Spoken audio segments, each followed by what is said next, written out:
Ladies and gentlemen, welcome to the fields here at Southern Virginia University for this evening's additional, what do we call it, Sam?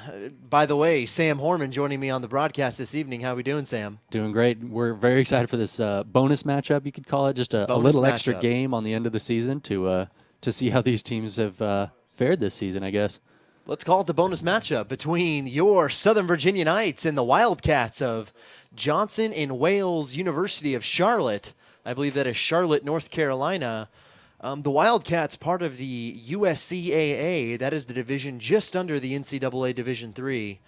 But they are ranked 15th in the nation and are preparing this Friday to take the trip over to Virginia Beach to compete in the, I want to get this right, so let me look at it really quickly. They're going to compete in the USCAA Soccer National Championship Tournament in Virginia Beach and looking for a win there. Yeah, it's a conference just below the D3, but again, they are ranked and they've had quite a good season. The only teams that both of these teams played together was Randolph, and Southern Virginia came off with a win there, just barely at 2-3, and the Wildcats lost 3-4 in a very close match where it was ended, just 90 seconds left.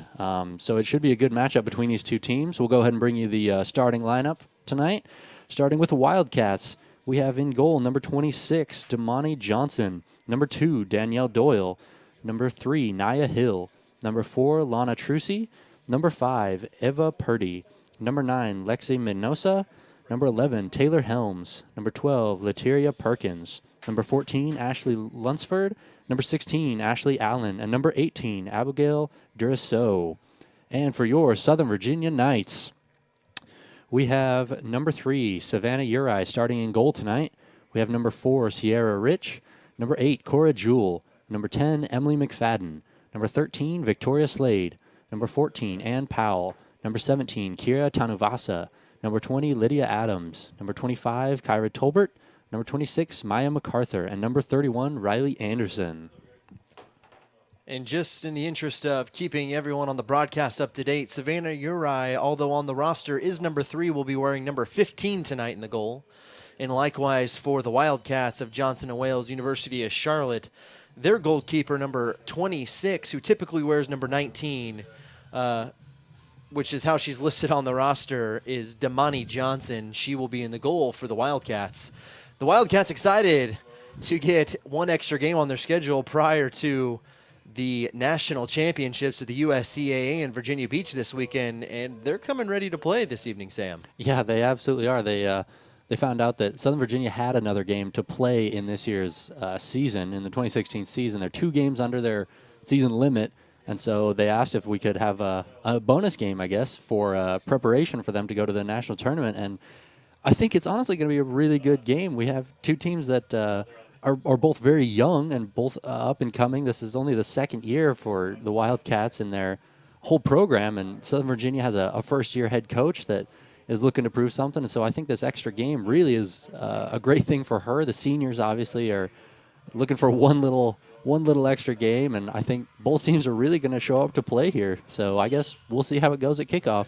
It will definitely be an interesting dynamic, Sam, this evening. The Knights thinking that their season was finished after their final game against Frostburg State back on the 26th of October. It's been a couple of weeks since their last game. Johnson & Wales calling Southern Virginia University and looking for one extra game on their schedule, and the Knights having to turn back around and prepare for another game that they weren't necessarily prepared for. So we'll be interested to see the mentality of the Knights as they take the field this evening, having checked out for the season and now having to be back in game mode to play the Wildcats. Yeah, absolutely. And you can see already both teams are very happy to be here. They're both having some fun, and I think that's really what we'll see in this game is they both know that, this is just kind of a bonus game on their season. So I don't think, they're looking for anything too crazy from this, but I think they'll both have some fun. Hopefully we'll see some moves that some players have been saving or working on in the last couple weeks, and let's see how it starts. Now, as we've been looking over the season stats for both of these teams, the Knights, obviously, as we've mentioned all season, for those of you who have been with us, are a physical team. Overall, they've racked up some cards throughout the season and lots of fouls, especially in the second half. The Knights tend to be more physical and a better team overall from this women's Knights soccer team. the Wildcats from Johnson and Wales, typically, based upon their season statistics, not nearly as physical. That will be an interesting dynamic. We'll see if the Knights maybe dumb down the physicality a little bit, or if the Wildcats will choose to bump up the physicality against the Knights, being very different in contrast with each other. Yeah, and I think part of that is the Johnson and Wales doesn't have quite as many players on their roster as does Southern Virginia, so they're able to bring those subs back in, and if they get a card, they can bring someone off the field and get some fresh legs on and get a little bit of a different attitude as well. And so I think Johnson and Wales plays a little more conservatively in one aspect, but also they have some really good goal scorers, and they've done quite well in the attacking end of the field. So I think we'll see how it goes as far as who's the more physical team. Let's take a minute, Sam, to talk about those impact players on both sides of the ball. As you just mentioned, the Wildcats with some powerhouse strikers on the team. The leading goal scorer being number 2, Danielle Doyle, with 15 goals on the season and 8 assists. A very impressive season she's had, and definitely not looking to slow down this evening. Number 4, Lana Trucy, with 9 goals on the season and 12 assists, also very impressive. And then number 11, Taylor Helms up front with 6 goals and 2 assists. You'll look for the Wildcats to play frequently to those 3 strikers in their efforts to take down the Knights this evening. The Wildcats having a hard time getting it out of their defensive third here. You can see the Knights are pressing early in order to hopefully just get that advantage and then kind of keep it for the rest of the game. But you can see that as the Knights do that, you can see the Wildcats kind of bunch together and try to keep it out of the center and not let any good shots get through their pretty solid wall they have there with quite a few players. Impact players on the side of the Knights that are on the field right now would be number 17, Kira Tanuvasa, with 3 goals and 2 assists this season. We have number 10, Emily McFadden, with no goals but 1 assist and a very dangerous passer for the Knights, as well as number 20, Lydia Adams, with a couple of goals and an assist. She's a freshman, very mature player. That also provides, like we said, maturity and very good soccer IQ up front. The leading goal scorer for the Knights, number 18, Tatiana Monson, will not take the field initially. Look for her to take the field later in the game. I talked to her earlier today, Sam. She's certainly looking for opportunities to score. Her personal goal, as she told me, is a couple goals in this game. She's looking to enter the top 3. Oh, as we have a very close call. That's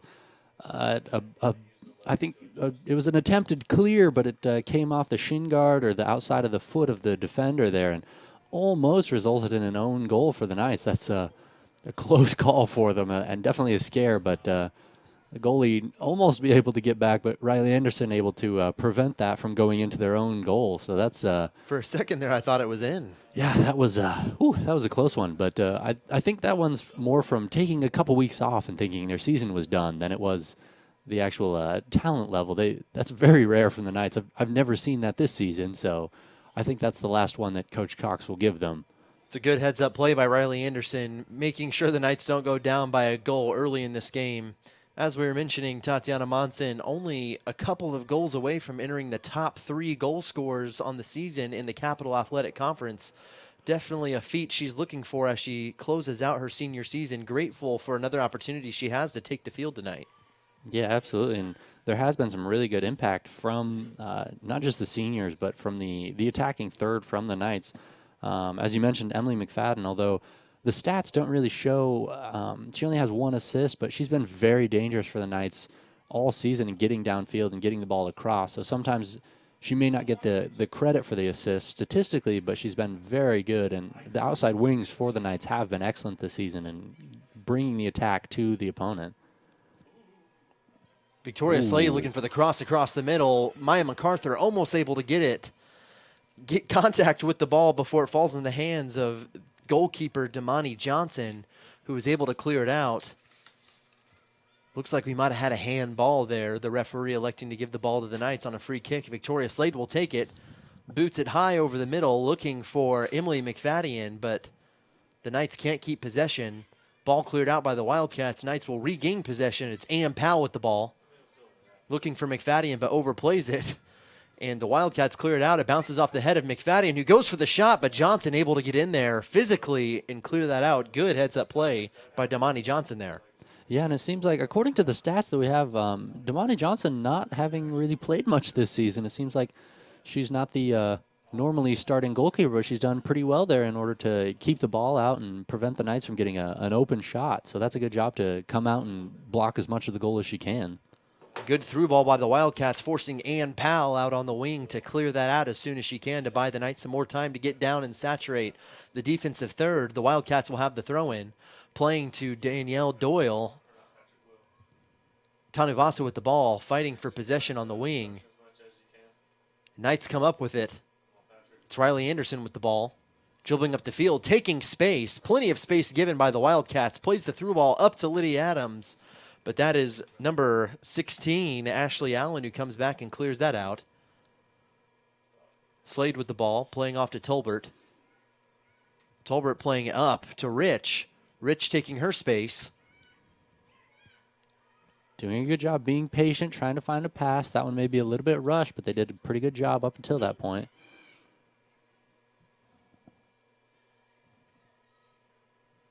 Battling for possession are the Knights and the Wildcats. A little too physical there for the Wildcats. That's number 3, Nia Hill. The Knights taking the free kick quickly up to Victoria Slade, who's looking to take her space down the sideline. Nia Hill with the good tackle to regain possession for JWU. And the ball will be out on Victoria Slade. Wildcats throw-in. Little miss throw in there by the Wildcats. Knights regain possession. It's McFadden who plays back to Tanuvasa quickly with the one touch up to MacArthur. Looking for space. Contested by the Wildcats. And it will be off the shin guards of number 9, Lexi Magnosa for the Wildcats. MacArthur with the throw-in. Looking for Cora Jewell. Doyle comes up with the ball, clears it with her left foot up the field. And it will roll out of bounds. Powell with the throw-in. Knights doing a good job keeping the pressure on the Wildcats early here. They've really kept the ball in the attacking third for the most part of this game. And I think at some point it's going to pay off for them. You can see the Wildcats are definitely back on their heels a little bit, staying back, playing safe, and making sure they don't give up too much in the center. But the Knights haven't had great possession, but they have kept the ball down there so far. Here's a good attempt from Tanuvasa. Tanuvasa with a cannon of a leg, not seeing the full potential of that power there on that shot, but it is a good shot nonetheless. The Knights able to find space and get a good clean shot on goal. Good job by Kira Tanuvasa to put the Knights on the board with a shot on goal. The Knights will be looking for more opportunities like that, and shots like that will only continue to build their confidence as they look for goals. Yeah, absolutely. You'll definitely see more of Tanuvasa in the center tonight as well. She's very good at getting to the ball and at least making an attempt or getting some attack on goal. They've done very well with her in the center this year. Ball played too long for McFadden, who was a quick player, but just a little too much, and the ball will roll out for a goal kick. Thinking about that shot by Tanuvasa, could be a great opportunity for the Knights to get Tanuvasa really involved in the scoring effort in this game, considering the fact that the Wildcats, based upon their season statistics and what we've seen tonight, tend to be playing more of a contained type defense rather than a man-on-man type defense.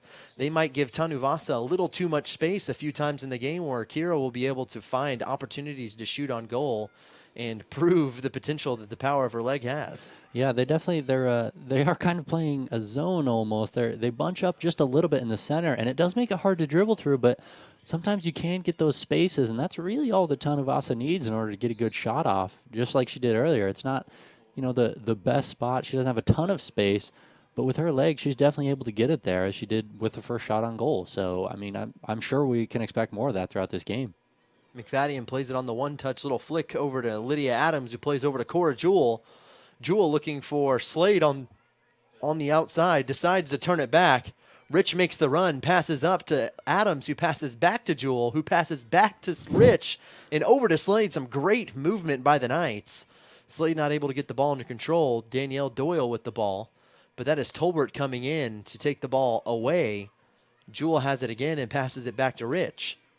That's some really good passing from the Knights there. That was 5 or 6 just really quick right-in-a-row passes, and that's something that we haven't seen from them too much, but that's a great job to keep their formation and work it back downfield here again. McFadden sending the ball long over the box. A little too long for Adams, but It is Slade on the other side, able to clean that up a little bit. Tanuvasa coming up with the ball, looking for an opportunity, crosses over, pushes off, looking for a shot, and it's And it in the goes. back of the net. Tanuvasa, like we said, finds space and puts it in the back of the net. Knights 1, Wildcats 0. And that's a great start for the Knights. Again, just, taking advantage of what they have. Those are some simple passes, really. Just work it across the face of goal. Doesn't work. Victoria Slade on the other end. Just get it back across the face of goal. Tanuvasa With the dab. having a little dab there. I see that after a goal. That's a great start 10 minutes in. So, yeah, absolutely. I mean, that's a great shot. She just has a defender in front of her, cuts a little bit to the side, a little bit of a touch on the defender, and then just have a shot on goal. And it looked to take a little bit of a deflection there, but again, ends up in the back of the net, and that's what the Knights need here. We'll see how long the Wildcats continue to play more of a zone defense on Tanuvasa. She's proving very quickly that she is dangerous, and she will put the ball in the back of the net whenever she even gets a little bit of space. A very talented player, a very talented passer, good with the ball at her feet. And as we see here with the pass, playing it long to McFadden, who's going to beat Johnson, is taken out by Johnson. No foul called by the referee, and the Wildcats will clear it out for a Knights throw. Another dangerous play there for the Knights. And I think now that the Knights have seen, they may have a little bit of an advantage on the speed and on the back line of the Wildcats, and I'm sure they'll take advantage of that a little bit more now that they've seen. If they play that long ball, it does appear Emily McFadden may be a little bit faster than some of the defenders for the Wildcats, so I expect to see that pass again before too long. Johnson doing a good job there in the goal to come out and meet McFadden to deflect the ball away or kind of take away another good opportunity on goal for the Knights. Luckily, no foul there from the referee, letting her play physically.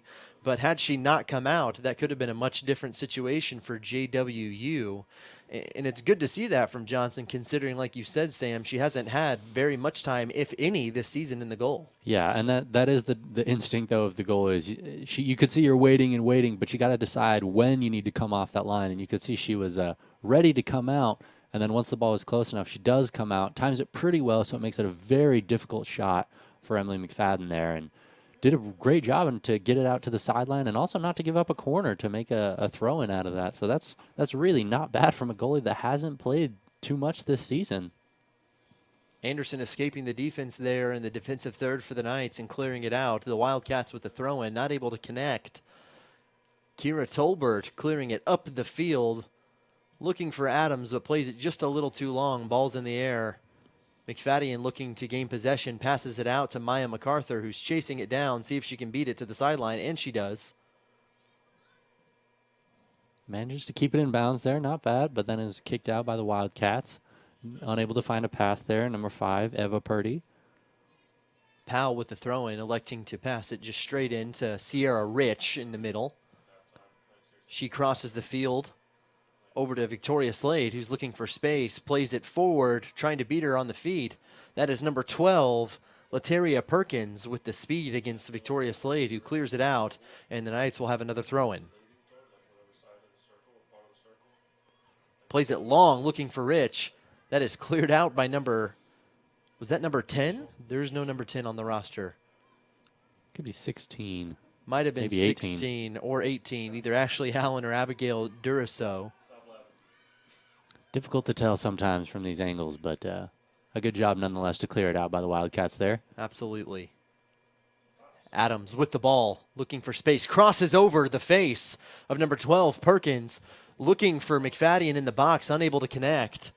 Wildcats clear it out in desperation. Danielle Doyle with the ball, doing a good job at maintaining possession.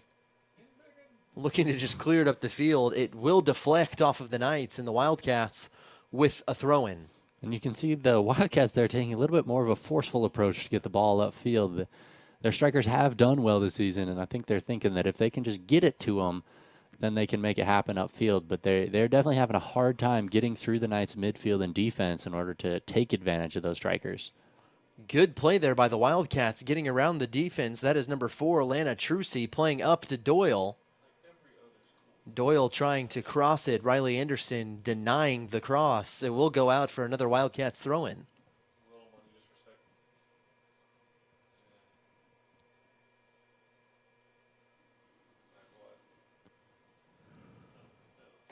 With the throw-in, bounces off of the head of Victoria Slade. The Knights trying to save a corner kick and are able to do so. Maya MacArthur trying to clear it out as fast as she can. It's Danielle Doyle with the ball looking for a shot. And it is in the back of the net for the Wildcats. Danielle Doyle with the beautiful shot.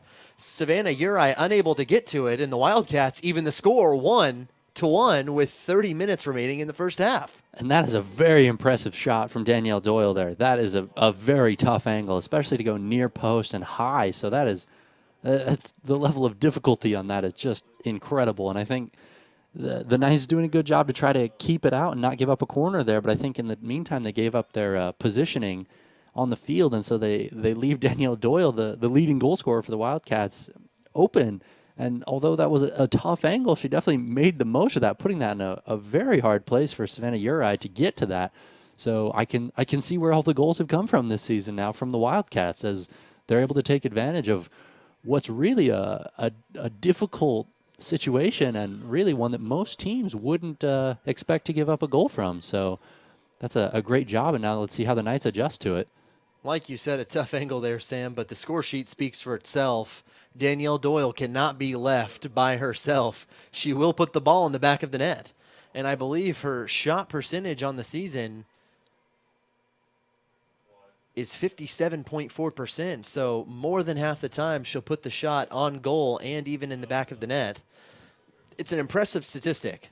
Moral of the story, don't leave Danielle Doyle wide open by herself anywhere near the goal. I definitely will not be. I will be covering that for sure. You have to definitely put a defender or two in front of her in order to, not allow even the most difficult of angles to get through. And the Knights, again, giving up their positioning just a little bit there. I expect that Coach Cox will have them retain their shape in the center a little bit. It seems like on the wings, on the angles, they're a little bit free to give some stuff up, but in the center, definitely do not leave Danielle Doyle unmarked. Long ball up the field, crossed by Emily McFadden. Lydia Adams looking to get to the ball, playing back over to McFadden, who turns, makes some space, crosses over again, passes with the left foot back to Tanuvasa, who takes the shot, deflected by the Wildcats. Cora Jewell shooting again, deflected off the Wildcats once again, and it's out for a Knights corner kick, and we will have a substitution on the field. Knights doing a great job just pushing the ball back upfield and trying to get anything they can. You see Tanuvasa shooting. You see Cora Jewell shooting. Just having those shots on goal. Now they know they can move it upfield, but they need to get more shots on goal. They had one or two good ones from Tanuvasa there, and one ends up in the back of the net. Now taking advantage of that even more. As the corner comes in, and it looks like it just bounces over the frame of the goal. I think that was headed directly down and just came straight back up. Bounced just barely over the crossbar. I couldn't tell exactly who got a head on it, but a good job by the Knights to find where the goalie isn't covering, as she took the front post there, and then get it to the back post and just get something on it. But I expect they'll take more advantage of that next time and not put that one just over the crossbar. I think that was number 8, Cora Jewell, doing a good job to make some contact. Next time with some better luck, hopefully, to put the Knights up by 1 goal. McFadden beating the defense with their speed, looking for the shot, and it's in the back of the net. Crosses the face of the goalie and puts it on the left low post. McFadden with her second goal of the season. Correct? I stand corrected. First goal of the season. Yeah. With 1 assist. She'll be happy to get that in the last game of the season. And you can tell she is very excited about that. She's definitely been a great attacking asset for the Knights this year, but again, hasn't had any goals up until this point in the season. So she's clearly very excited about that. And that's a great run by her to just get the speed, get around the edge, get a little bit better angle, cut in, and have the shot. Be interested to see how the dynamic of the game changes here at the fields at Southern Virginia University following that goal by McFadden.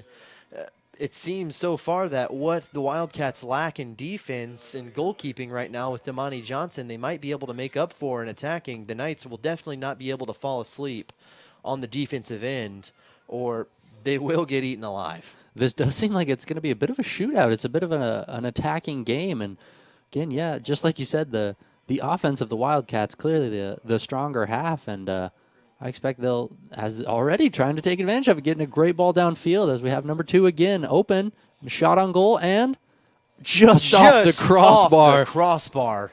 That is a beautiful shot by number 2, Danielle Doyle, proving that she's not afraid to shoot from distance, looking to exploit the height a little bit of Savannah Uri, although a very physical player, not the tallest in the country, and probably able to be exploited with maybe some higher balls, and Doyle looking to do that right there from distance. That was an impressive shot. Yeah, that's a 30-yard shot, roughly, and then just to put that above the goalie's hands and just a little bit too high coming off the crossbar. But, again, just as we said, you cannot leave her open in the center of the field, even from 30 or so yards out. That's really just a one pass in, and then she just has one touch and then a shot. And that's very dangerous. So, again, the defense for the Knights needs to make a note of that, perhaps. And I'm sure Coach Cox has and will be addressing that at halftime. I wonder if they'd be adding another defender in the center or what they'll do to slow down Danielle Doyle, as she's clearly very, very dangerous in the center there. Powell plays it up the field looking for McFadden. The Wildcats, number 14, Ashley Lunsford, regaining possession. It's Lexi Mignosa with the ball, passing it over to Doyle. Doyle with the right foot crossing the field looking for Trucy, but Uri will come out of the goal to take care of that ball, and the Knights will regain possession. And I'm interested now to see how Uri adjusts to this, as that shot, normally you see the goalie come out a little bit to try to cut off the angle, but if she does that, she may get chipped, and so that's an interesting adjustment she'll have to make. And as she's not the typical starting goalie for the Knights, I'm curious to see how that one's going to play out for her. She did play that one well to hold back a little bit, but we'll see how she adjusts to the attack from the Wildcats. Perkins fighting Adams for possession. Adams able to do a good job and play physically to regain possession for the Knights. Adam trying to play down the field. It's deflected by Adams out of bounds, and the Wildcats will have a throw-in. Perkins will take it.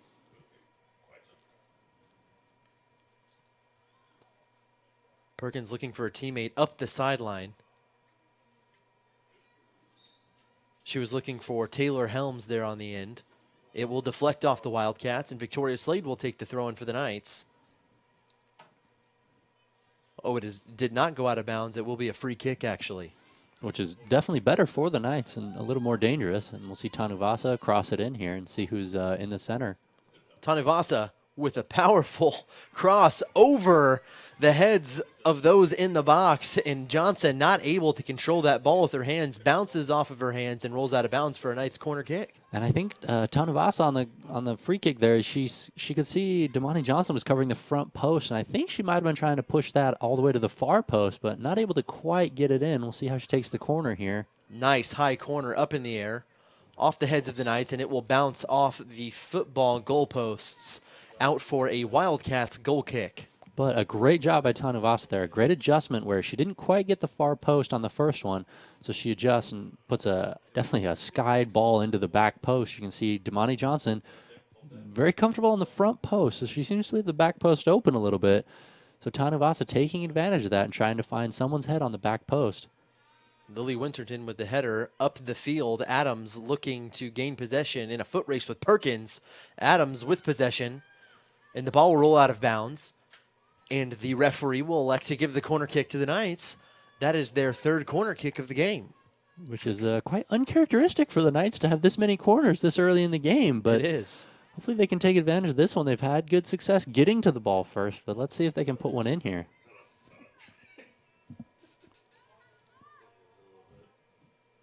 Up in the air, over the middle. Off the head of Emily McFadden and into the back of the net. That is her second goal of the game. And the Knights will go up on the Wildcats 3-1. And her second goal of the season. She has definitely come to play tonight. She's a little bit more of a striker this game than a wing, and she's definitely proving that that's a great adjustment by Coach Cox to put her at the top of the formation. And she made that one pay off, and that's Tanuvasa, again, dangerous and getting that ball all the way to the back post and on an empty head. And that's just an easy shot for her there. I mean, that's just a tap-in, so that's a great adjustment by the Knights to see that all the way across the field. Seeing a little glimpse of freshman Emily McFadden, where she came into the program here at Southern Virginia University as a freshman 2 years ago and had a lot of firepower and scored a substantial amount of goals that season. Her sophomore year playing more of the midfield offensive wing position, not getting as many chances on goal. So we haven't quite been able to see the potential she has for goals this season, but tonight showing that. Yeah, absolutely. Done a great job, and I expect to see more from her throughout the rest of this half and also the game. As really, we're only a few minutes into the game, about halfway through the first half, but the Knights getting an early lead, and I think doing a great job to keep the pressure on the Wildcats here. Wildcats looking to gain possession, deflected off the foot of Kira Tanuvasa. Rich with the header. Adams looking for possession, playing very physically off the head of Tanuvasa. Falls at the feet of Lexi Magnosa. Now to Trucy. Trucy cuts back, plays up to Helms. Helms, a very dangerous goal scorer. Uri coming out of the box and clearing it out of bounds for a Wildcats throw-in. And that's a great adjustment by Uri. She knows if that attacker gets to the ball first, that's a very dangerous cross. And so she's very smart to come quickly off the line and just clear the ball out rather than try to do anything fancy or dribble it back in. That's a great adjustment by her. Checking onto the field for Johnson Wales University of Charlotte is number 6, Sabrina Delaney, playing in the midfield.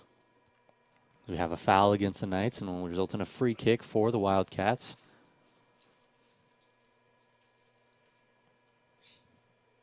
Back to take the free kick for the Wildcats is number 16.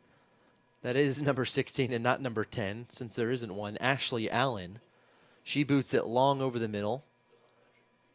Lily Winterton will come down with the free kick, but she's not able to connect with Lydia Adams on the wing. Tanuvasa with the great heads-up play, taking her space.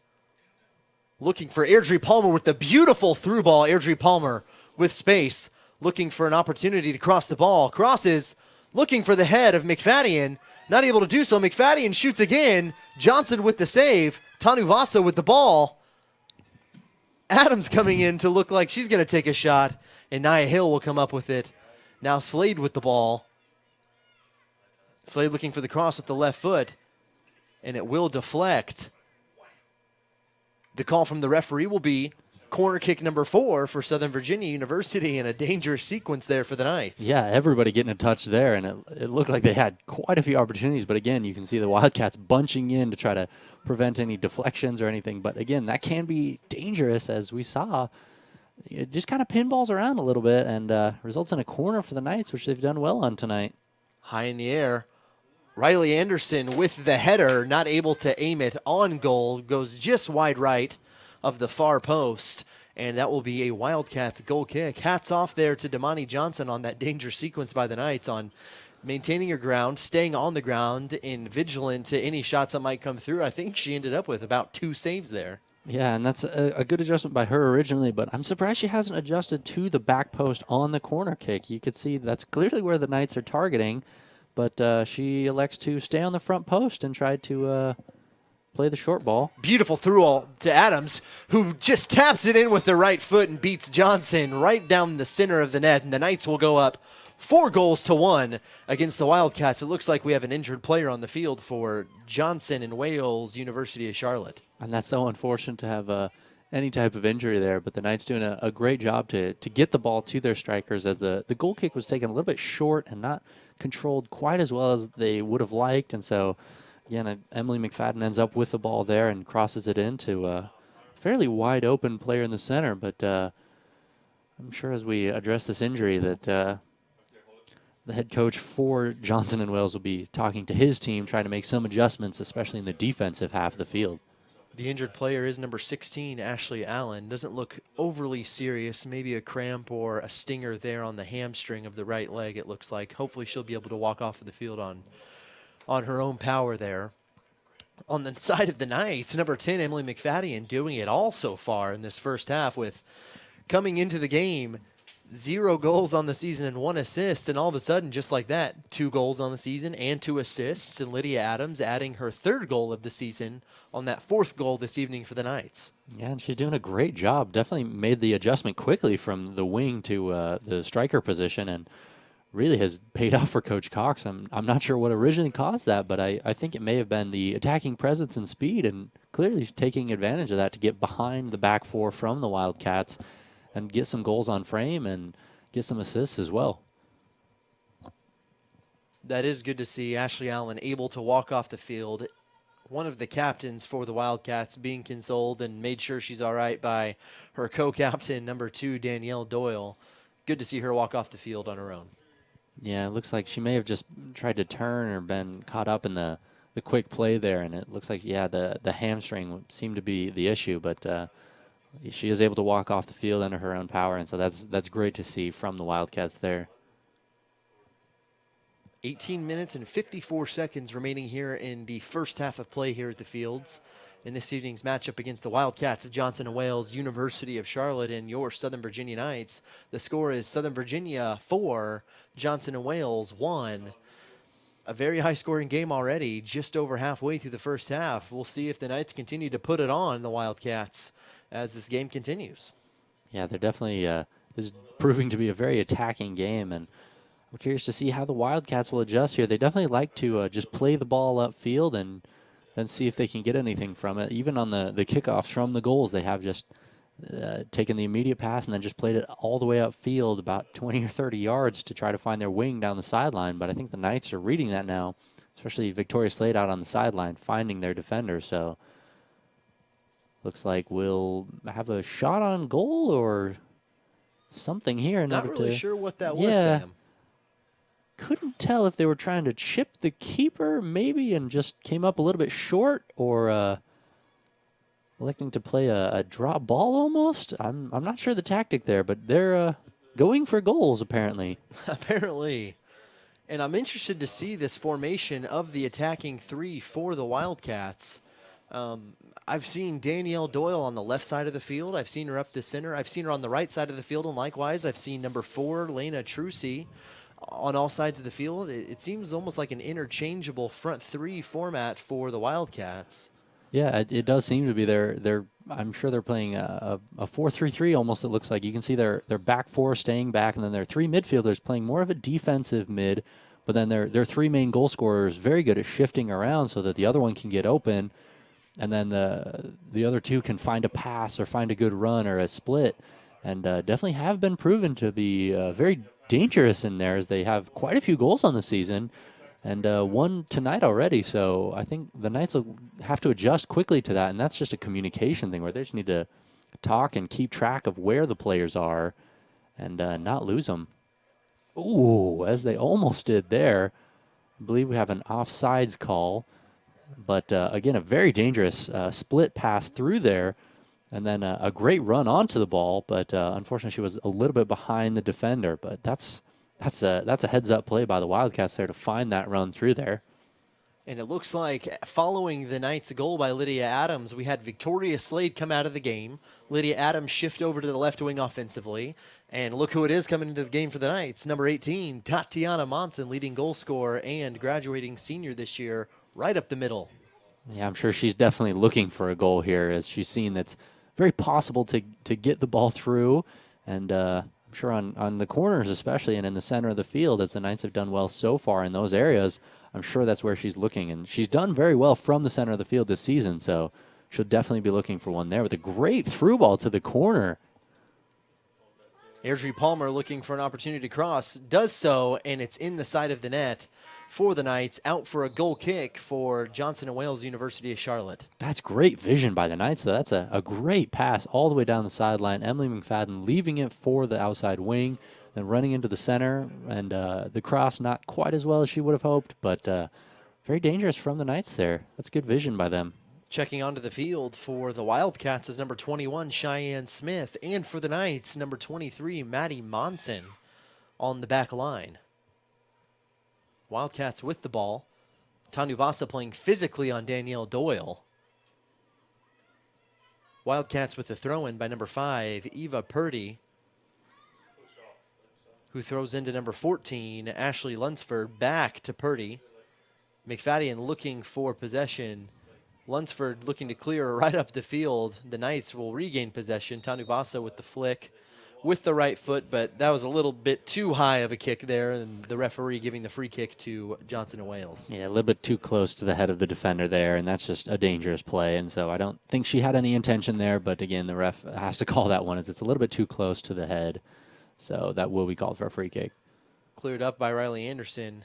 Tatiana Monson with the head up the field looking for McFadden, who gets the ball. She is quick, beating the defense with her speed, crosses over, looking for an opportunity, looking for Monson, who is unable to connect over the middle, just in front of her left foot. Lily Winterton looking to play cleanup with the left-footed shot, which sails over the crossbar. Wildcats goal kick. But that's a great job by Emily McFadden to get out on the wing and then cut back to create that space. Monson sitting in the center. I think she was moving back just a little bit because she didn't think that that ball could get played through, but made a little bit of an adjustment and almost got it. But then Lily Winterton there for the cleanup, and that's a great job by the Knights. Crosses over, looking for Monson. Monson with the unselfish pass over to Adams. Adams unable to keep possession and keep control, and the Wildcats come up with the ball. That is Helms on the far side, looking to maintain possession against Kira Tolbert. Tolbert doing a great job at shielding her off and regaining possession for the Knights. Plays over to Winterton. Winterton over to Palmer. Palmer playing up the field and taking space. Crosses over. Back to Powell, who plays straight up to Monson, who plays it back off to Adams and over to Tanuvasa, who plays it into the right side of the net, taking another dab for her second goal of the game. The Knights now lead 5-1 with some impressive passing there from Monson to Adams. Back to Tanuvasa with the one-touch shot into the right side of the net. Yeah, he's got some great short passing, some long passing, some crosses. I mean, that's great job by the Knights all around to show the diversity of their types of passes that they can do, to show their positioning on the field. They have people in the center, out on the wing, able to play it back to their players, and that's a great team goal by the Knights. Several different players getting a touch in on that and resulting in a goal for Tanuvasa there at the end with a great shot to the far post. We now have 2 goals for Kira Tanuvasa, 2 for Emily McFadden, and 1 goal for Lydia Adams with a few assists. 1 by Lydia Adams, another 1 or 2 by McFadden.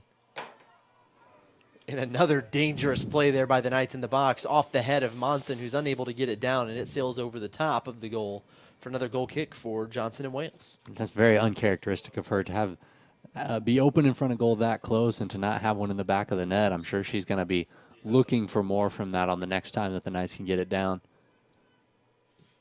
Ball played up in the air to the feet of Palmer, who whips it a little bit, unable to maintain possession of that ball, and it rolls out of bounds. Luckily, doesn't touch her foot, which means the Knights will maintain possession there. Yeah, those turf monsters reach up and grab your feet sometimes, and foot gets stuck, and anything can happen. Seems like she didn't quite get that one up, but again, she didn't touch it at all. So turf monster keeping her foot down and allowing it to go out for a throw-in. Is that what touches my feet when I'm out there on the field? It could be. Didn't know that was even a thing, Sam. Well, thanks for you'd be educating surprised. me today. Southern Virginia University education. It's much better than that, I'll be honest. I've enjoyed it, but sometimes your foot can get a little bit stuck, and I think it just hit the turf before it came up. Monson crossing back over, looking for an opportunity to shoot with the left foot, but it's Lateria Perkins with the heads-up defensive play and clearing it out before Monson can have a shot with the left foot.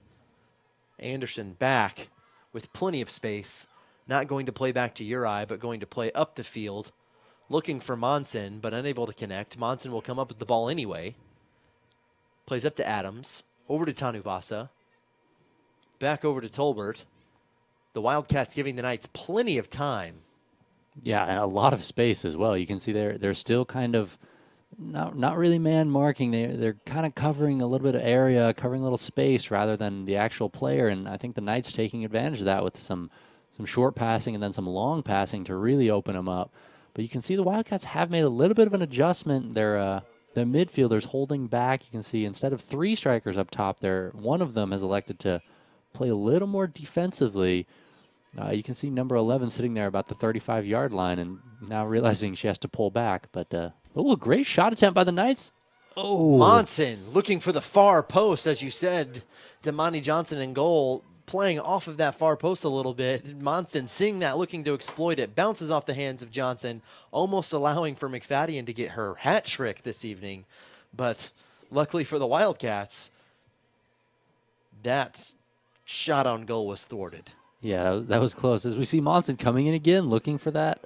But again, Damani Johnson on the front post. Again, doing a good job covering the front post tonight. But the Wildcats have struggled with these two on the goal kicks and on the kicks from the back line in order to really get them out. And most of them have ended up in the possession of the Knights, as it does again here. Now the Knights quickly looking to turn it around and get something from it. Palmer with the ball. Plays over to Tanuvasa. Back to Palmer. Palmer looking for Winterton. Pass is intercepted by number 11, Taylor Helms, who's still battling for possession. And the ball will deflect off of a couple players on its way back to Damani Johnson, who scoops up the ball and will have an opportunity to clear it up the field as the Wildcats look to string something together offensively to get themselves back into the game. Yeah, they definitely need to find a way to get the ball to their strikers again. That's clearly their tactic, is to get the ball upfield and then see what their strikers can do with it. The defense not able to string together too many passes in order to get it to them, but again, electing to play some longer passes to try to find it. Anderson playing back to Uri, who clears it up the field at the feet of Helms. That's up to number 7, Kristen Abdullah, who plays back to Helms. Helms dropping the ball. Tanuvasa coming back up with it. Up to Adams. Over to Tatiana Monson. Up the field to Emily McFadden, who trips on the back heels of number 14, Ashley Lunsford. Unfortunate for the Knights. And the Wildcats will have possession.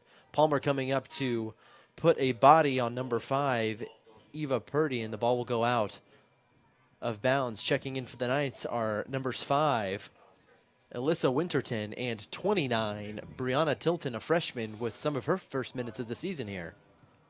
Yeah, hopefully she doesn't get grabbed by the turf monster as well. You can see Emily McFadden experiencing that as well, and that's just hard to counter for, but definitely on the Wildcats side tonight.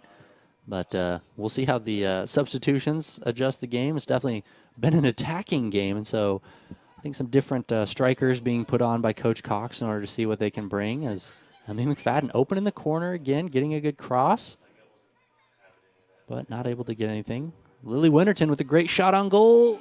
And a good heads-up save by Damani Johnson there, being able to tip the ball just overhead and wide of the far post, which Winterton was aiming for.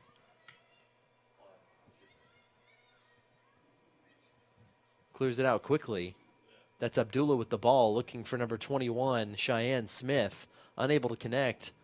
The ball is played out by the Knights and rolls out of bounds for a Wildcats throw-in. Throwing it quickly and down the line, the Knights will regain possession. That is Maddie Monson with the ball. Looking for Brianna Tilton, unable to connect, but the Knights will take the overpowered shot by the Wildcats, played up the field. Emily McFadden with the ball, playing out to number 16, Airdrie Palmer. She has space in a foot race with number 5, Eva Purdy. Crosses back, looking to cross with the left foot. Deflected by the Wildcats. Monson going in against Smith. Ball played up the field to Abdullah, who's in a foot race now with Riley Anderson.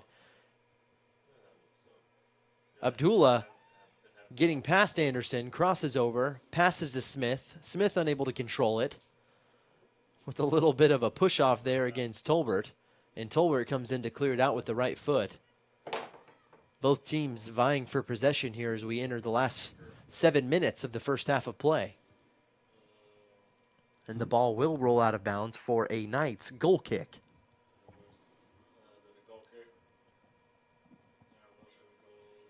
I'm curious to see how this will be taken. As normally the Knights elect to play it short and to try to work it back out, but the defender's not really pulling back too much, so let's see if they play it long here, as they have elected to do.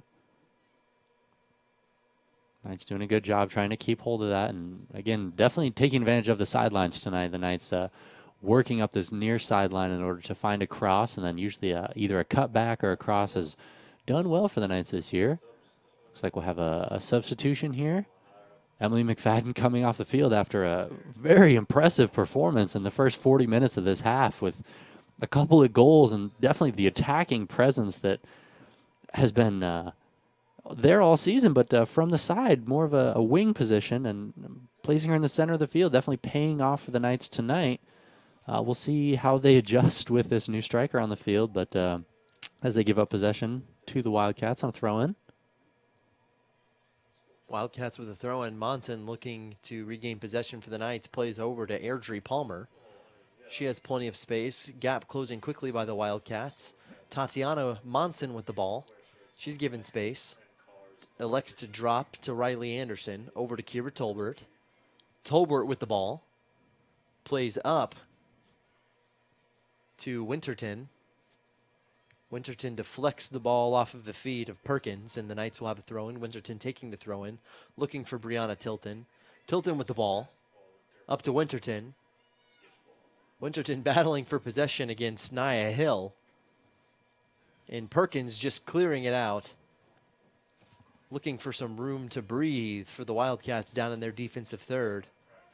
Winterton throws the ball into Tilton. Tilton back to Winterton. Over the center to Monson, who's unable to control it fully.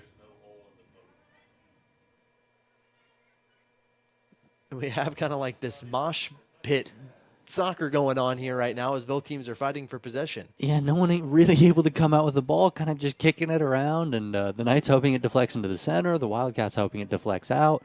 Good to see the Knights kind of settle down here, try to work it back around. That's what's worked for them so far.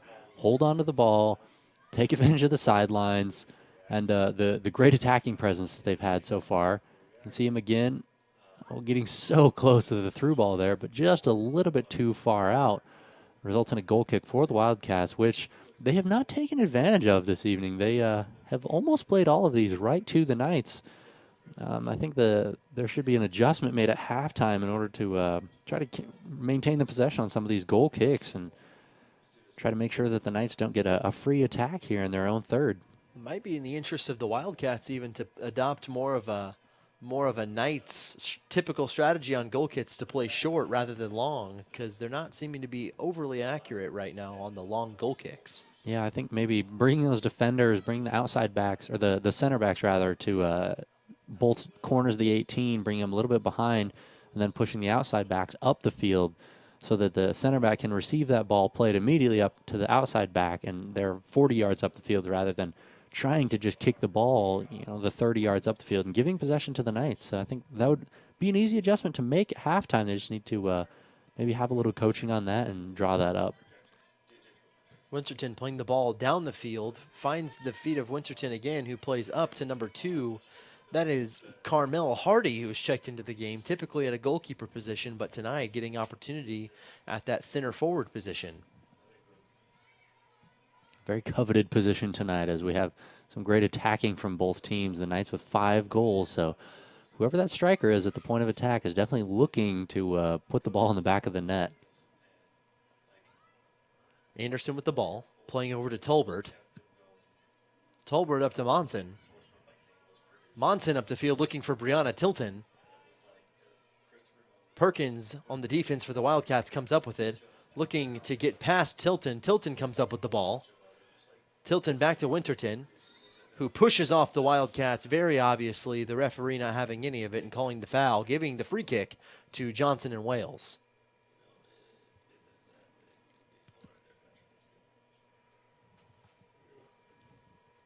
And you can see as well, Johnson and Wales doesn't have quite the amount of players on the bench, and so some of their players already getting maybe a little bit tired in the defense as they've definitely had their fair share of work to do in the first 43 minutes of the half here. And you can see a few hands on hips and a few signs of fatigue, but the Knights definitely taking advantage of their little bit deeper roster and putting some different players on the field. And with a lead like this, you can get some of those other players in that haven't seen quite as much playing time. So Coach Cox doing a good job to cycle through her players.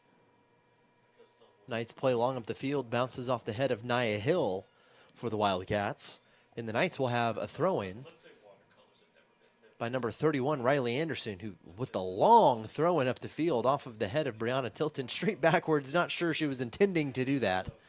Kind of moving in the wrong direction there, but nonetheless, the ball will go out of bounds for a Wildcat throw-in.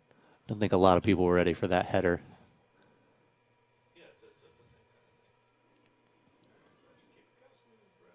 Knights will have another throw-in by Kira Tolbert here as we enter the last 1 minute of play in the first half here at the Fields between the Wildcats of Johnson & Wales University of Charlotte and your Southern Virginia Knights, who lead the Wildcats 5-1.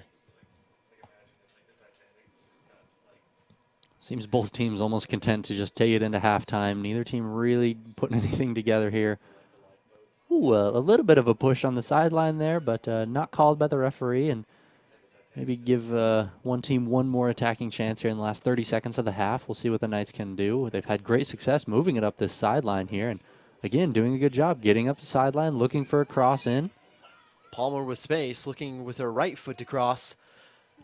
Monson looking for the opportunity, electing to let it go past her to the feet of Brianna Tilton, who sails it just over the crossbar. Or not just over, but way over the crossbar for another Wildcats goal kick as we wind down the last few seconds of the first half as the Knights go into halftime, leading the Wildcats 5-1. Yeah, that was a very impressive half from both teams. Both teams coming out early, making sure their attacking presence is known and that their strikers are definitely some of the better players on both teams here tonight. The defense for the Knights, I think, may have the advantage so far in the first half especially, but really both teams doing well to show up and really give their strikers a chance to put some shots on frame. And I'm very impressed from Johnson and Wales this evening and how well their strikers have done with a few opportunities that they've had. The Knights with a few more attacking opportunities and definitely taking advantage of what they have. And I expect we'll see some adjustments from the goalie in between the posts for the Wildcats here, and we'll see how they come out in the second half. The Knights will certainly look to give, like you said, their deep bench a lot more playing time in the second half, seeing that it is the final, for sure this time, final game of the season. Or at least you think so. They technically have one more game they could play, but you don't imagine them having another one after this. You can see as the first half came to a close, the Knights had a lot harder time stringing things together, probably as a result of lesser experience from those players who haven't had a lot of time during the year. But these are the kinds of situations that Coach Cox especially yearns for, since those players who don't typically get a lot of time are getting time tonight and seeing what it's like to be in the intensity and faster gameplay of an actual game. It's invaluable experience as they enter this offseason and prepare for next year. Yeah, absolutely. They're definitely trying to take advantage of it, and the players come in and they're very excited to get those minutes. And I expect we'll see some more minutes from them in the second half. So we'll see how it goes then. That'll do it for our first half of play here at the Fields at Southern Virginia University. Your halftime score: Southern Virginia University 5, Johnson and Wales University of Charlotte 1. We'll be back to you in about 13 minutes and 40 seconds.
Ladies and gentlemen, welcome back to the fields here at Southern Virginia University for the second half of play in this evening's matchup between your Southern Virginia Knights and the Wildcats of Johnson & Wales University of Charlotte. The first half being a high-scoring first half, especially for the Knights, as the Knights netted 5 goals against the Wildcats.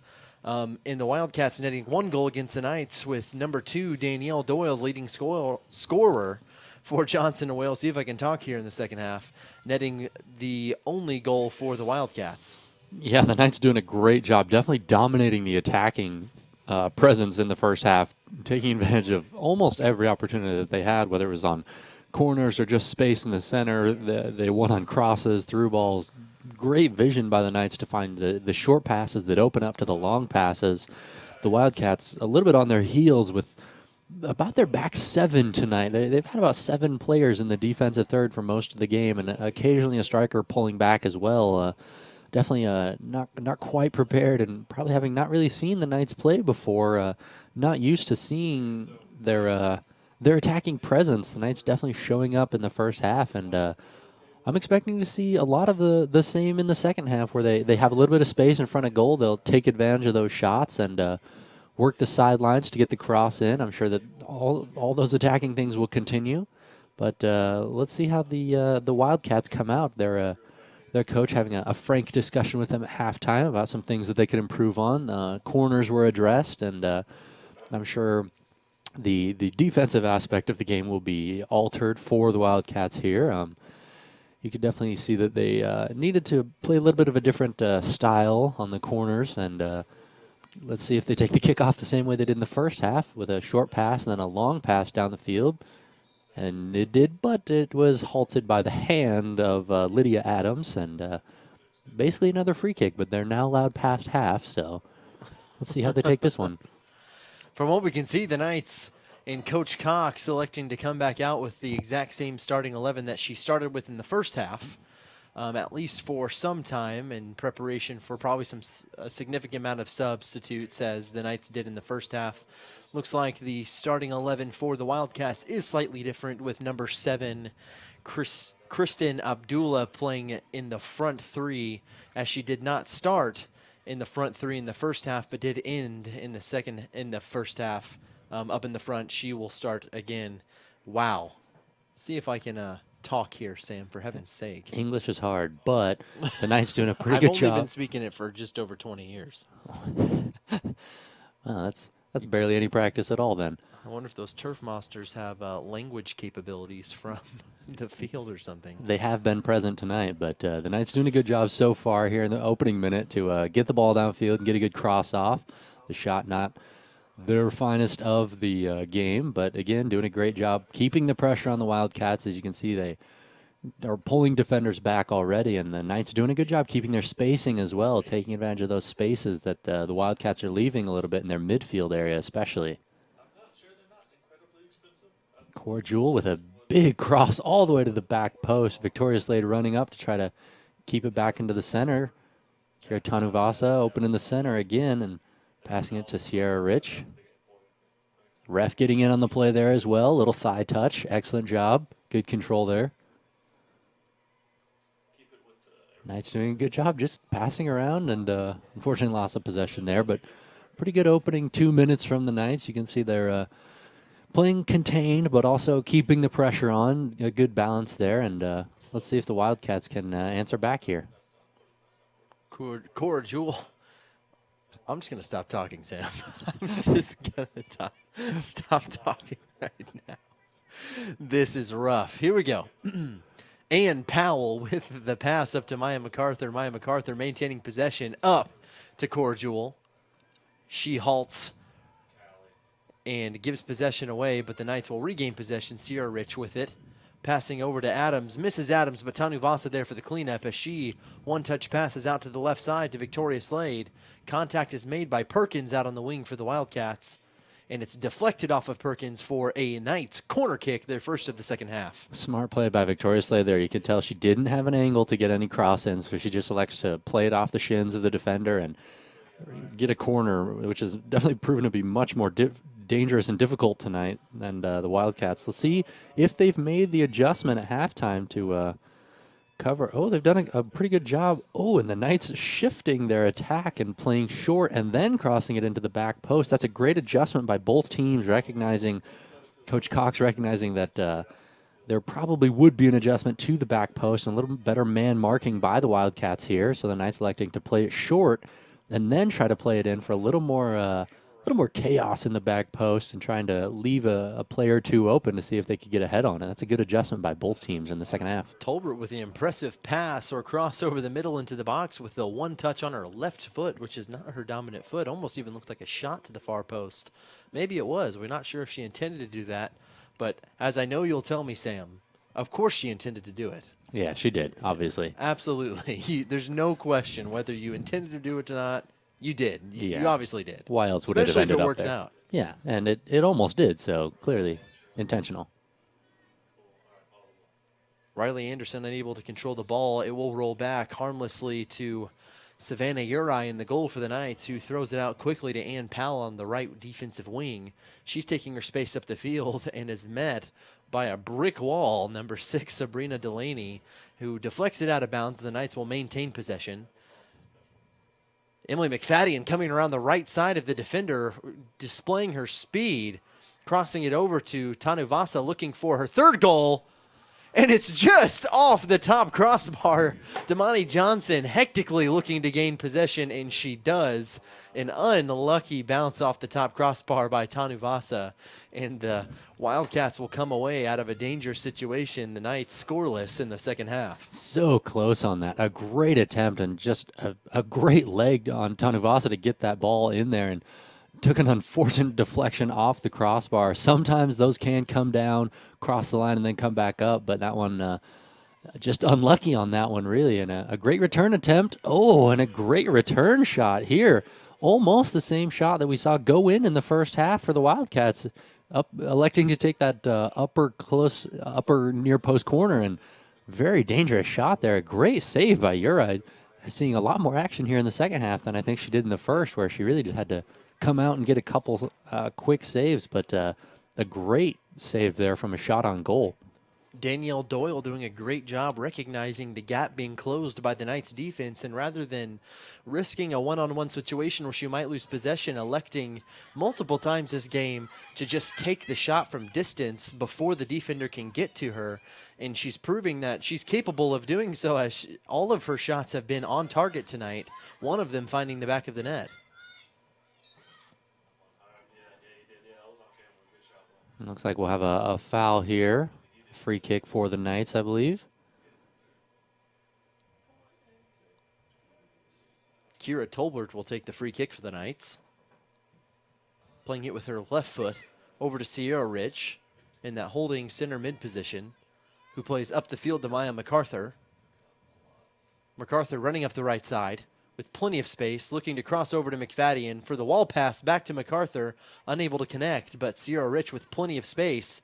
She's looking to possibly take a shot. Looking for McFadden there in the box, unable to connect. And the ball will be kicked out of bounds by the Knights. Wildcats throw in, which will be taken by number 5, Eva Purdy. Knights with the ball. McFadden looking to beat Purdy on the right wing. And it is kicked out of bounds by McFadden, and Purdy will have another throw-in, which she elects to take quickly, looking for number 6, Sabrina Delaney, who's unable to control it, battling with Cora Jewell out on the wing, and the Wildcats come up with possession. Jewell with the tackle, Rich with the ball, looking for Tanuvasa, unable to connect. Nia Hill against Tanuvasa, who takes possession back quickly, matters into her own hands, and crosses it out into space to Maya MacArthur. A great turn there by Tanuvasa, with definitely to the enjoyment of the crowd, getting in on that one. A great turn there. Cora Jewell getting in. The Knights doing a good job controlling the possession here. Tanuvasa looks like she might have tripped just before taking the shot, which kind of threw off her accuracy a little bit, throwing it wide right with a shot that we've seen her put in now multiple times this season and this game even. But the Wildcats will get away with one there and have a goal kick. Yeah, they definitely know that they can't give up too many of those. I think they they got away with one there, but they need to close down the space on Tonuvasa much faster if they're going to keep her out of the back of the net this half. Cora Jewell heading it up the field to Emily McFadden. She drops back to Maya MacArthur with the one-touch cross over the middle, looking for Adams, unable to connect. Over the head of Rich to the back line of the Knights. Anderson clears it out to the left wing to Slade. Now to Tanuvasa, battling for possession, doing a great job at controlling the ball at her feet. Looking for Powell on the side, and the referee will elect to give the foul to the Knights, and the Knights will have a free kick now. This is definitely a much more physical half. I heard the Wildcats coach addressing that at halftime, where they need to win the physical battle in order to gain the possession that they need. And I think they definitely have stepped it up here in the second half, and you see a little more contact from them, a little better positioning to not allow the Knights to have the possession that they had in the first half, as they really dominated there, and a good adjustment by the coach at halftime. Back for a corner kick is Kira Tanuvasa. Approaches the ball, sends it long over the middle, looking for an opportunity on goal, deflected, not sure by who, but out of the box. Knights with possession. Tolbert with a great crossover, looking for Slade, passes Slade up. Now Tanuvasa on the wing with a left foot cross, and off the hands of Johnson. Adams looking to kind of shoot the ball from an inverted position. Tanuvasa with the ball again, up to Adams, who crosses over with the left shot, shoots, and deflected off the feet of Damani Johnson, who will get the save. Perkins now with the ball, looking to beat Slade, and it's deflected off of Perkins and out for another Knights throw-in, who are pressing heavily on the Wildcats here in the beginning of the second half. Yeah, it's a great second attempt by the Knights there. The first one also, doing a good job, but making sure that they take advantage of any other opportunities they have where the Wildcats get the ball a little bit out, but then the Knights just bring it right back in and get another good shot on goal, a good save there by Damani Johnson. But the Knights definitely pressing hard here. So we see a bit of a mishandled pass there from the Wildcats. The Knights looking to take advantage. A great pass through from, a little bit of a collision there, and the ball goes out for a corner, but looks like Johnson taking out her own player there. Yeah, that's a tough one, because as a goalie, you do want to come out and make sure that you get the ball very well, and she did a good job to do that, but unfortunately her defender, that's hard because you want to get in on the play, but you also have to recognize that your goalie's coming out at you, facing you, and has a better play on the ball than you do as a right back, and so I think the right back not really realizing the position she was in there and making a good play on the ball and getting in on it, but a tough position there for the right back to really get anything. So Damani Johnson, I think, getting the most of that ball and goes out for a corner kick.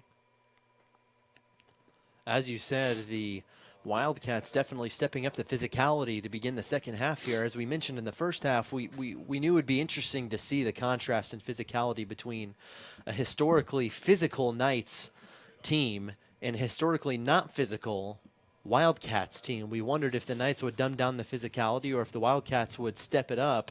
As we could see, the Knights took advantage of the lack of physicality from the Wildcats in the first half and netted 5 goals to the Wildcats 1. And as you said, Coach Matt Hissler for the Wildcats telling his players that if they want to stay in this game, they have to match the physicality, even though they're not used to it. The Knights will continue to take advantage if they don't step it up.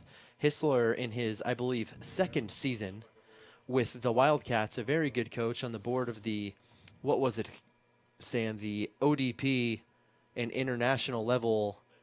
Let's read this. Over the last 17 years, Hissler has had the opportunity to work with teams at the high school club and ODP international levels, and serves on the North Carolina Youth Soccer Association ODP staff as the head coach for the 2002 Girls East team. So lots of experience from Hissler. A good coach, brings good soccer IQ to the team, and has successfully built the program just over the past 2 years at Johnson & Wales University of Charlotte, gaining the program's first win over a regionally ranked opponent, first win over a nationally ranked opponent, first Conference Carolinas regular season title, first regional top 10 ranking, first academic All-American, and the first first freshman All-American for the school, and is now ranked 15 in the nation in the USCAA. Certainly has brought a lot of talent and experience to the program that has come leaps and bounds over the past 2 years. Yeah, especially for a beginning program like this. Yeah, this is only their second year, but their first playoff berth this year is the reason for this game. They need a little bit extra practice, get an extra game in before the USCAA national championship, and looking to take advantage of that. But again, an impressive resume from the coach coming in, and definitely is bringing some experience to the table for this young program. And not having any seniors on the team, largely underclassmen, a few juniors here and there. But again, the Knights in a somewhat similar position, as this is Coach Cox's first season as the head coach for the Knights. She herself was a 4-year player and an excellent goalie for the Knights in her time here. But both these programs really in the beginning phases, and I think it's a good matchup for them, even in their different divisions. But both teams definitely showing up tonight, and it's not just been a coaching battle, but an offensive battle as well. The Knights definitely taking advantage of the time that they've had on the attacking third of the field. But Matt Hissler making some great adjustments, as we saw in the corner. The man marking was a little bit better, and taking advantage of some other things at halftime, telling their players to be more physical. You can see him helping their player off the field here. It's so unfortunate to see in these games any injuries, and especially ones that need a little more attention. But hopefully she will be all right. Lateria Perkins having a great game thus far, but now the sub needs to come on and really step up her game. So we'll see who they bring on. That will be a heavy hit for the Wildcats. Lateria Perkins probably being that one shining piece to the back line of the Wildcats this game, who out there on the wing has pretty much shut down that portion of the Knights offense. Typically, this game, the Knights offensive attack and success in shooting goals and putting goals in the back of the net has come from the opposite side of Perkins. Perkins doing a great job at containing the Knights offense on her side of the field. That will hurt for sure for Johnson and Wales. Yeah, she definitely will be missed. Let's see how the Knights adjust as they have this corner here, and they already seem to be stacking the back post as they did so much in the first half. But the goalie taking a much better position here as they cover both posts, and the goalie drifts to the back post a little bit. The corner does not come into play, and results in a goal kick for the Wildcats. Definitely not Tanuvasa's strongest corner of the night, but maybe the gap, in play and the break in about, 5 minutes there got into her head, and she just didn't play that one quite as well. It's number 14, Ashley Lunsford, with the goal kick. Wildcats with the ball. Danielle Doyle looking to maintain possession, deflects off the feet of Tanuvasa, and that will roll out for another Wildcats goal kick. Lunsford will be back to take another one. You can see her electing to not play that one out to the sideline like they did so much in the first half, but rather played that one into the center to see if the Wildcats could come out with a possession there, and electing to play to Danielle Doyle in the center, and their leading goal scorer and probably one of the better players on their team as far as possession and keeping the ball. So a good adjustment there again by Coach Hissler to bring back their striker and try to retain the possession. Looks like the turf monster took care of McFadden again there on the sideline as she backpedaled to gain possession of the ball and just kind of fell over, and the Wildcats have a throw-in. They've just got it out for McFadden tonight. He's ever present, and definitely I think the leading goal scorers are more vulnerable to those type of things now that everybody has an eye on him. So the turf monster getting his fair share of physicality tonight as well, as we see a foul against the Wildcats here, and the Knights will get a free kick.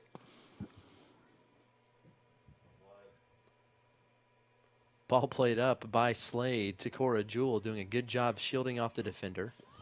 Place up the field to Lydia Adams. Johnson coming out of the box, hesitating slightly. And a great save by number 14, Ashley Lunsford, for the Wildcats, as Adams surely had McFadden on that far post coming in to clean up that pass, or maybe even shot. Lunsford doing a great job at running in there as fast as she could to clear that out before the ball found the back of the net for the 6th time for the Knights this evening. Yeah, Damani Johnson not taking the correct angle there, leaving too much of the goal open. She needs to come more directly from the line in order to cut off that angle, because that could have just rolled into the net or easily been hit in by anyone on the back post. But a great job from the defensive line there to step up and not only hit it out and not into the back of your own net, but just out for a corner kick. And that was a great job by the defense there to step back quickly and realize that their goalie was out of position. That's a dangerous situation to be in. I've been there before, and it is not a center back's favorite thing to happen when you realize the ball is sailing towards the goal and you don't have a goalie and you can't use your hands. So it's tough to try to turn it all the way around. It sounds like you speak from experience, Sam. Yes, I was a center back, and that's basically your worst nightmare.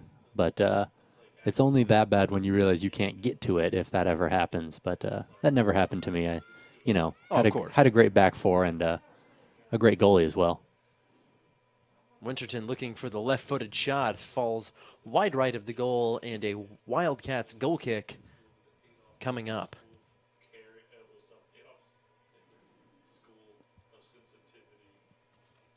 I think the first 15 minutes of this half, not really as exciting as the first 15 in the first half. Both teams realizing kind of where the game is at. We've seen a few different players come onto the field, and both teams have made some good adjustments, but definitely not quite as up-tempo as the first 15 minutes the first half was, but a great job nonetheless by both teams here in the second half, now that they know who the players are and who they'll be marking and what they need to do to cover them. Ball will roll out of bounds again for another goal kick for the Wildcats. The Knights having a hard time connecting deep in the attacking third, which is proving difficult for them as they are trying, obviously not taking their foot off the gas in the slightest, looking for more goals, but just unable to find the passes necessary to make it happen. Looks like the sub coming onto the field already having a job to do, taking the first goal kick of the game. We have number 16, Ashley Allen, back to take it. Tanu Vasa with the first touch following the goal kick. Lily Winterton out, passing into space to Maya MacArthur, who is waiting for the ball. As you can see, the defenders immediately dropping back to Emily McFadden, as she has proven very dangerous with her speed out on the wing. The Wildcats have figured that one out a little bit. There's a shot there by Lily Winterton once again. Damani Johnson having no trouble scooping that up, and she will have the opportunity to send the ball down the field as the Wildcats look to string something together offensively to get back into the game. But again, the Knights not afraid to just take the shot from wherever they are on the field. Lily Winterton having a good shot there from not that far out, about 20 yards, but just testing the goalie to see if anything will, come out. She has had a couple come off her hands earlier in the game, and I definitely think they're looking for a goal, obviously, but then maybe even a deflection to put in the second shot or anything. Tanu Vasa turning her body into space. There is plenty for the Knights. Kira Tolbert playing out to Victoria Slade. Victoria Slade looking to beat Nia Hill. Nia Hill easily able to clear that out off the feet of Victoria Slade, and the Knights have a throw-in. Into Tanu Vasa, back to Slade. Slade not able to really pass that ball in the way she intended to, and it falls into the hands of the Wildcats. Danielle Doyle going full speed at Riley Anderson, but Anderson doing a good job at maintaining possession of that ball as Doyle just flies by her and the ball stays at the feet of Anderson. And that's a tough one, too, where both feet are just flying into the ball, and you don't know who's going to come out on their feet at all, but a good job by Riley Anderson to maintain the possession of the ball as Victoria Slade makes a great cut into the box and results in another corner for the Knights. Definitely a little bit uncharacteristic number of corners from the Knights. They've had 8 so far in this game, as we see Tatiana Monson enter the game.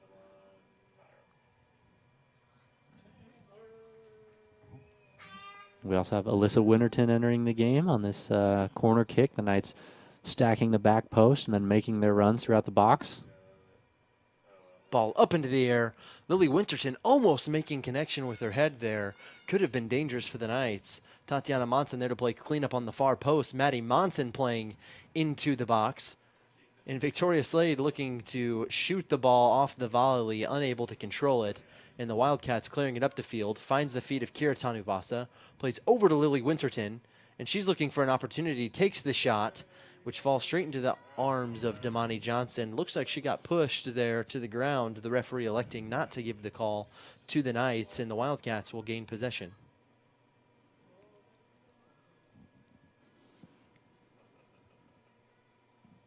Knights doing a good job, even when they do give up a shot to the goalie, doing a great job to then turn around and make the quick transition to defense and then get the ball back and work their way back upfield as they've already done it. Only a quick possession there for the Wildcats, but the Knights get it back almost immediately as they get another corner kick here.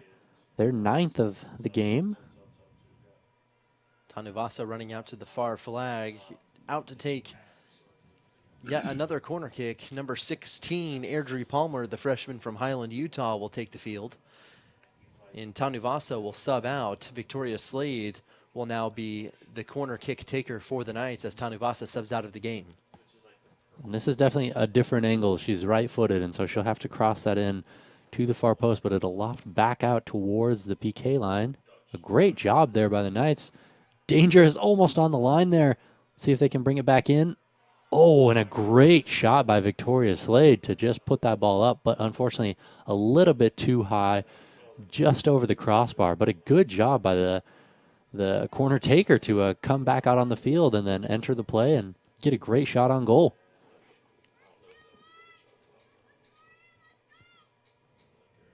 Wildcats with another goal kick. I imagine the Wildcats have had well over 10 goal kicks this game, 10 corner kicks for the Knights.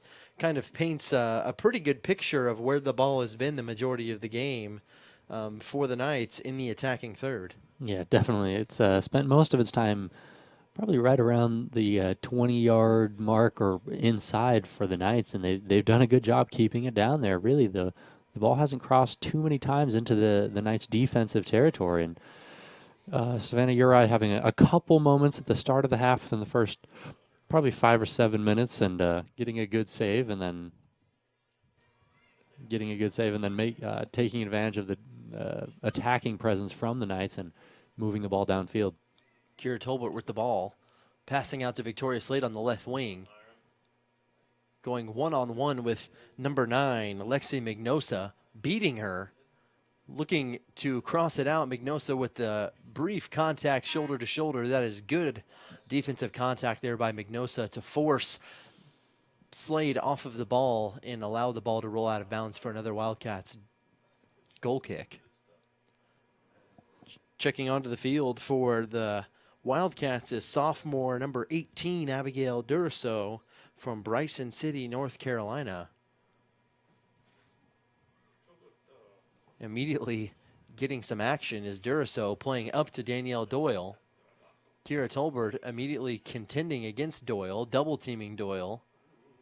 Tolbert looking for Lydia Adams, who crosses over to Monson. Monson with the opportunity, and that is great defense by number 14, Ashley Lunsford, who shuts down Monson yet again in this game, not allowing Monson, the leading goal scorer for the Knights, any room to breathe or get a shot off. Yeah, and that's a great attacking presence from the Knights. But again, the Wildcats turning it around quickly here and a great counter down the field, almost catching the Knights off guard as they had the numbers there and they were making a great run down the line there. A great turnaround from the Wildcats and really their first one in probably 20 minutes and a good job getting the ball back. But you can see the Knights now have their players back and are hoping to get this ball out and end the danger quickly. That is Riley Anderson with the clearance up to Slade, out to Palmer. Palmer playing out to Tolbert. Tolbert with space and time, passing it out to Slade with the last-minute pass before contended by the Wildcats defense. Slade with the angle, gets the angle, takes the shot, and it's in the back of the net for Victoria Slade. That is her, I believe, first goal of the season. Yes, it is. She has 3 assists on the season, but that is, in fact, her first goal, and she'll be happy to net one before the end of the season. In this final game, the Knights now lead 6-1 on a beautiful crossover and getting the angle on the outside and taking matters into her own hands to put a goal in the back of the net. For any left wings watching, that is a textbook play, and that is exactly what you need to do is get the ball down the side. You could see when she had it on the side, she didn't push all the way to the sideline. She took the inside lane, got around her defender, and then once her defender was beat, she cut back into the center of the field and made the goalie choose either the near post or the far post. I think the goalie was a little bit stuck on her heels there and left too much space on the front post, and Victoria Slade made the most of that and put it right in the near post area in a pretty thin gap, but That's a textbook left wing run down the sideline to get on the edge, get in the center, get around the edge, and then cut back into the center, and then put it on frame, and it results in another goal for the Knights, and that is absolutely what you want to see if you're Coach Cox. That's a great finish there from Victoria Slade. So it just crosses over the line there for a throw in for the Wildcats, almost able to keep it in. Looking to throw back to the back line of the Wildcats, clearing up the field to the middle. Tolbert contending for possession and gains possession for the Knights with plenty of time, not seeing Tilton on the outside. Now she does, but at this point now has the angle, takes it, and crosses over. Ooh, and almost a shot on goal for number 2, Carmel Hardy for the Knights, not able to connect. The ball falls back to Anderson, up to Airdrie Palmer, who plays out the wing. I believe that is number 20, Lydia Adams, who has now switched to the right wing position. To Hardy, now to Tilton. Tilton takes a shot, and it does not find the far post. Monson almost in good enough position to clean up the wide shot and put it in herself, or get a shot on goal at least, but just a little too powerful of a shot from Tilton for Monson to clean it up. And the ball will roll out of bounds for another Johnson in Wales goal kick.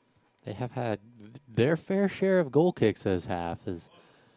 They definitely need to take a little bit more advantage of them, as they've given most of them to the Knights, as they have again, and trying to find a way to maintain the possession from those goal kicks, but not able to so far. Wildcats with possession. Danielle Doyle playing up the field, looking for Helms up the middle, who's not in the best position in order to take care of that pass. Airdrie Palmer with the ball now, crosses over. Beautiful pass over the heads of the back line of the Wildcats. Finds, that is not Lydia Adams, that is number 5, Alyssa Winterton on the outside, beating the defenders, looking for a shot, and sends it well wide right of the goal, and there will be another goal kick for the Wildcats. Yeah, it looks as though the ref had seen a ricochet from that shot and has elected to give a corner to the Knights. Well, there you go. That would account for it going a little bit wide, I suppose, as that is a good shot for her to take, and the Knights get their, I believe, 11th corner of the half. Not of the half, of the game, rather. 11 corners in one half is just too many. That would be impressive. Airdrie Palmer back to take the corner kick. The referee seeing some extracurricular activity in front of the goal.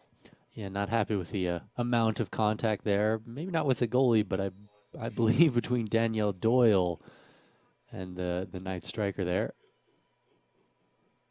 Cannot tell exactly. It looks like it will be another corner for the Knights. I believe Damani Johnson gets her hands on that, and it goes out just wide of the near post.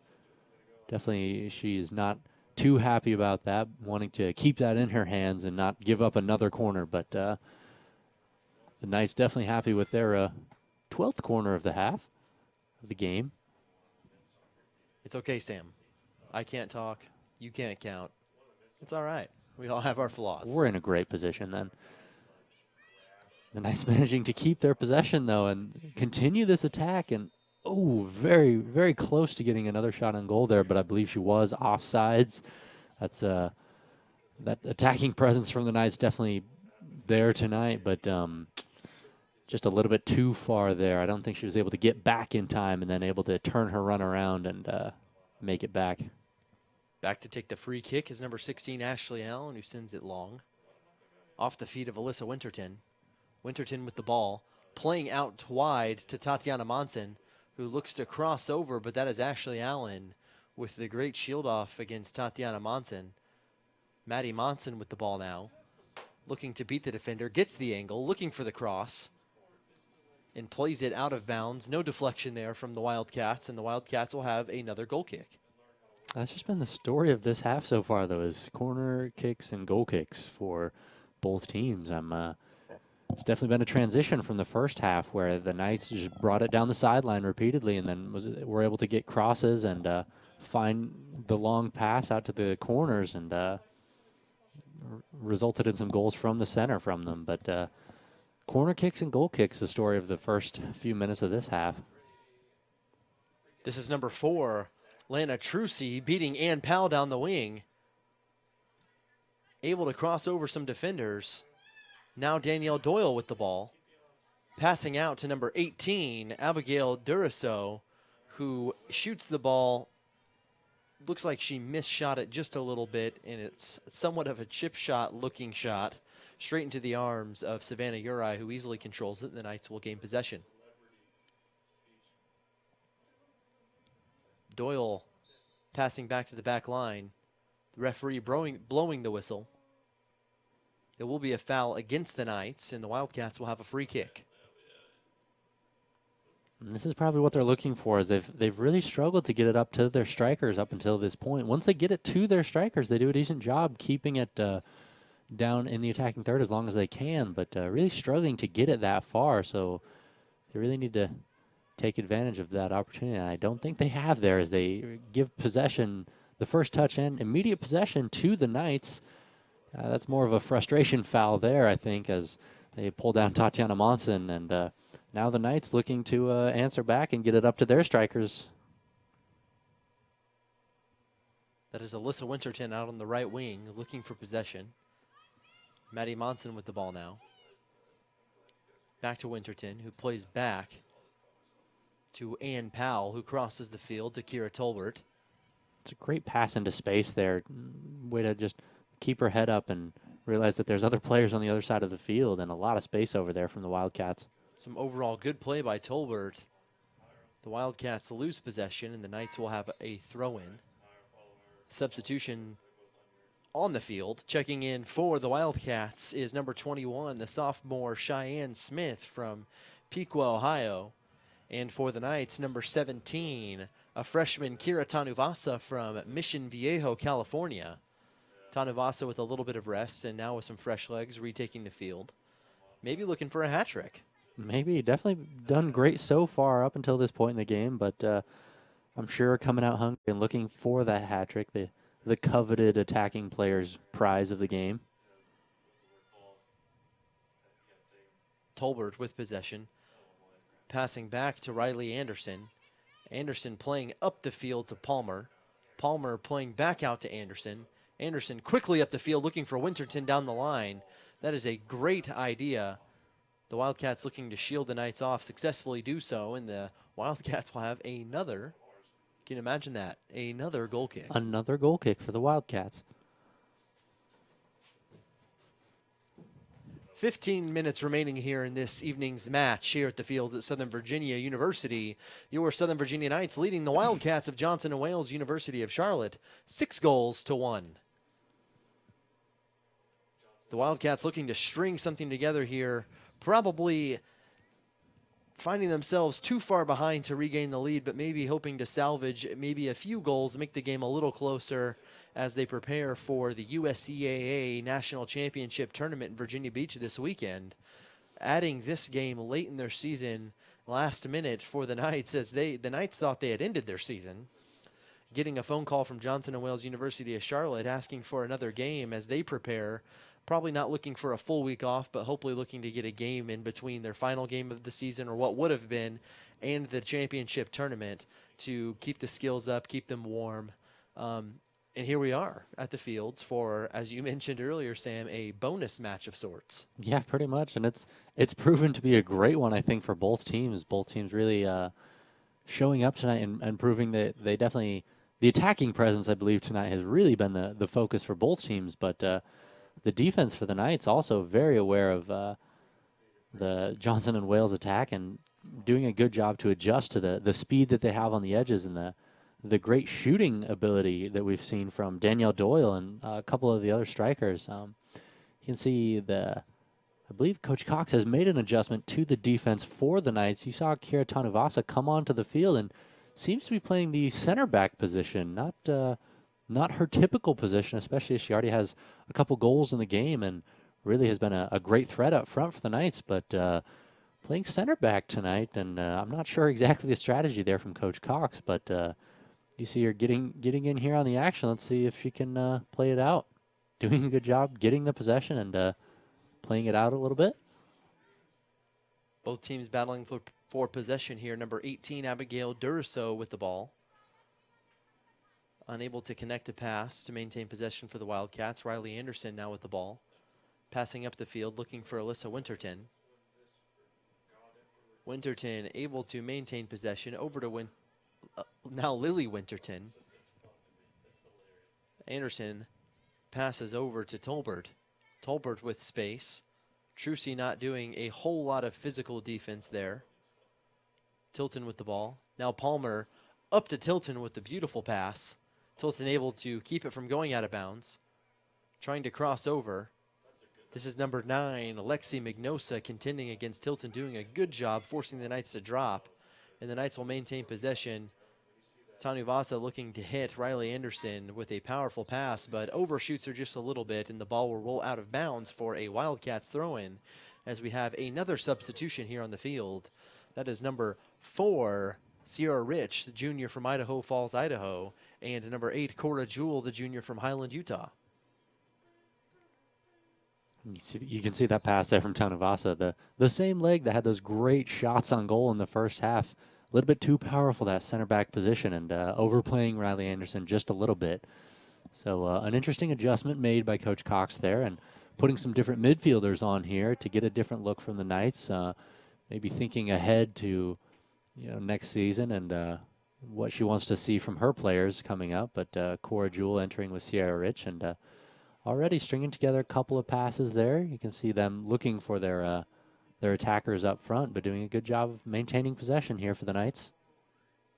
Tolbert being played physically against by number 21, Cheyenne Smith for the Wildcats. The Knights will maintain possession. Tanu Vasa looking for the split pass on multiple defenders up to Ann Powell, unable to connect. The Wildcats with the ball.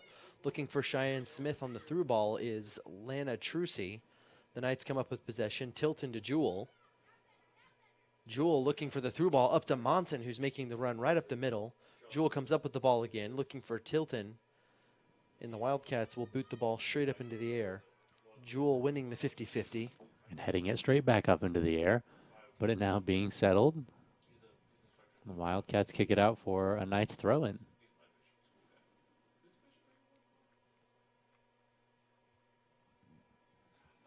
Back to take the throw in is number 5, Alyssa Winterton. Rich plays back to Winterton, who looking for the cross, bounces off of Ann Powell, unable to get out of the way of the cross, looking for number 2, Carmel Hardy.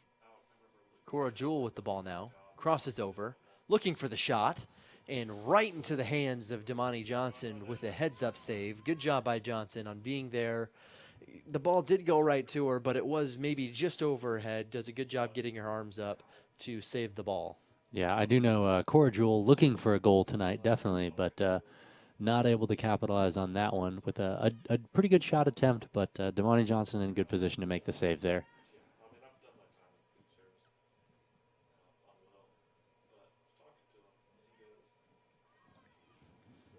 We have number 3, Nia Hill, able to take the throw in there and shield off pretty well, looks like Tatiana Monson, and allows the Wildcats to make their way up the sideline, but give away possession to the Knights here, and we'll see if they're able to get anything back down the sideline, as they've done pretty well.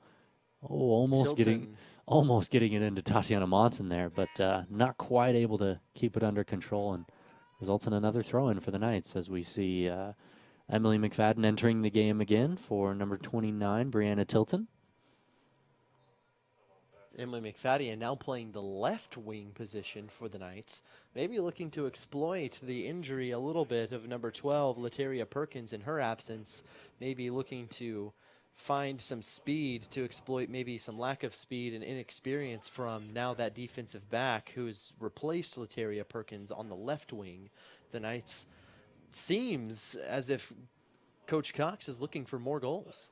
Yeah, they're definitely not taking the pressure off just yet. We haven't seen as many goals here in the second half, obviously, with the Knights only getting one more, but we've definitely seen some shots as we see another one from Sierra Rich there from quite a distance out, but again, not afraid to shoot the Knights, and proving that here with some of their long-range shots in the second half.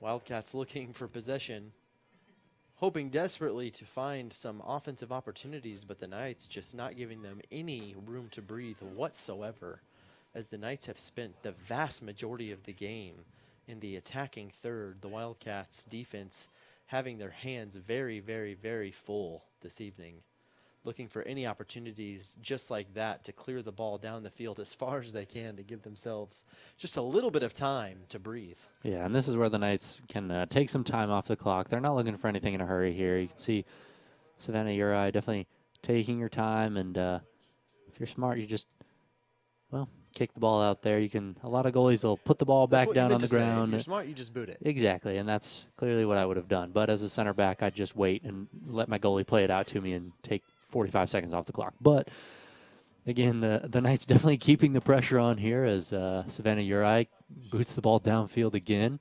Not really looking to take too much time off the clock, but the Knights hungry for another goal here as they make their way down the sideline with one of the leading goal scorers for the game. Cora Jewell with the ball. Switching field over to Riley Anderson, who is looking for Winterton up the right line, unable to connect. Wildcats cleared out. Tanu Vasa now with the ball. Interestingly enough, Tanu Vasa has been subbed back into the back line for the Knights. Coach Cox looking to give her some experience on the defensive end of things. I thought she did pretty well in the offensive third, but making... Ooh, so close. Going off the crossbar there. Stays in play, though. Let's see if the Knights can get it back. That's such a great shot and just barely too high as it goes off the crossbar. McFadden with the left-footed cross, deflected by Ashley Allen for the Wildcats. Tolbert with the header. Rich with the ball. Plenty of space right up the middle. Crosses over the face of Abdullah. And Powell with an opportunity on goal. Elects to cross it right into the hands of Damani Johnson, who this time with the sure hands, who you're not really sure at multiple points in the game, the ball's hit her hands and she's been able to control it. Tatiana Monson, that is, able right there to clean up if Johnson's not able to control it, but Johnson with doing a good job with the sure hands that time. Yeah, and a great turn there by Tatiana Monson to bring the ball back into the center, and even though that was played to her back foot, she's able to turn that and get a pretty good attack there for the Knights. But you could see on that last cross 2 Knights in the center of the goal and waiting to see if the goalie could handle it. But a good job by the Knights to continue to cover as the ref... Looks like he played advantage there. He has played the advantage. He was very close to calling that one, but electing to continue play, and the Knights get a corner out of the continuation there. But good to see the refs very close to the whistle. He definitely wanted to call it, was aware of it, but the hand came up. It was touching his lips. It was so dramatic. The drama of the second half unfolds. Tanu Vasa now back in to take the corner kicks for the Knights. Sends it long over the top. Alyssa Winterton looking to play off the volley, unable to control it. Tanu Vasa is going to have to get back quickly from her center back position if the Wildcats look to attack here. And the Knights doing a good job, though, to keep the defenders that they need back there. You can see they have 3 in the back doing a really good job to not allow the Wildcats anything serious, as we see Victoria Slade re-enter the game with Maya MacArthur. A couple of midfielders coming back on. Looks like we'll have a right back as well. So the back line for the Knights, not their traditional defensive line, as Maya MacArthur's more of an outside wing. Victoria Slade has played outside back a little bit, but is typically more of a wing position. And Kira Tanuvasa, one of the attacking forces in the mid for the Knights tonight. But all playing defense now, so we'll see how they handle that one.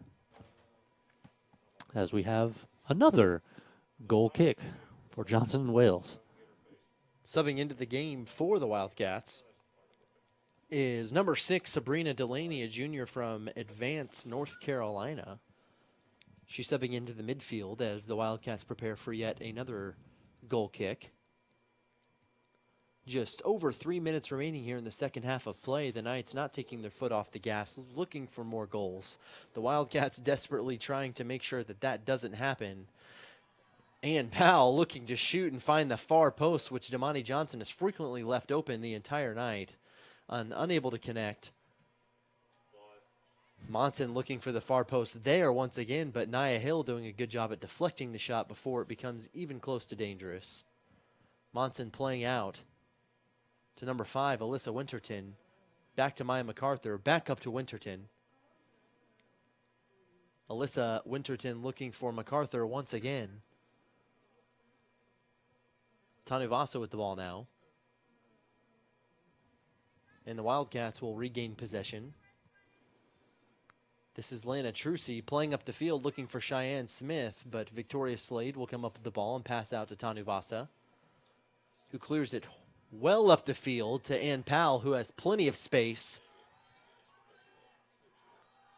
And she's looking for that far post once again. That is her third shot easily in the past 5 minutes that Ann Powell is looking for that goal. As you can see the smile on their face, she can't believe that she hasn't found one yet, as she's had 3 or 4 opportunities to put one in the back of the net. She's definitely not too happy about that one, despite the smile on her face. She knows that she wants that goal, and definitely doing a good job in getting the ball to her, especially the non-traditional back line from the Knights this evening. But Ann Powell happy to take those shots on goal. But I think the back line from the Wildcats looking a little bit static here tonight, a little bit flat, and having given up 6 goals, it is a difficult evening for the defense from the Wildcats. But a good job from the front strikers and midfielders for the Knights to make sure that they exploit those little gaps that they've been getting, and really some larger gaps. And you've seen Kira Tanuvasa take advantage of the space, and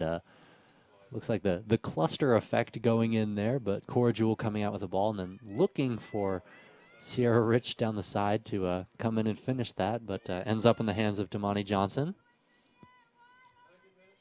Wildcats possibly looking for a last-second goal. You imagine that probably won't happen given the circumstances and the history of the game. The Knights with possession, Sierra Rich with the ball. Looking for someone to play to. Elects to drop to Maya MacArthur. Maya MacArthur looking up the field for Alyssa Winterton. Finds Ann Powell instead, who is just offside, as you see the assistant referee flag go up on the far right side of the screen.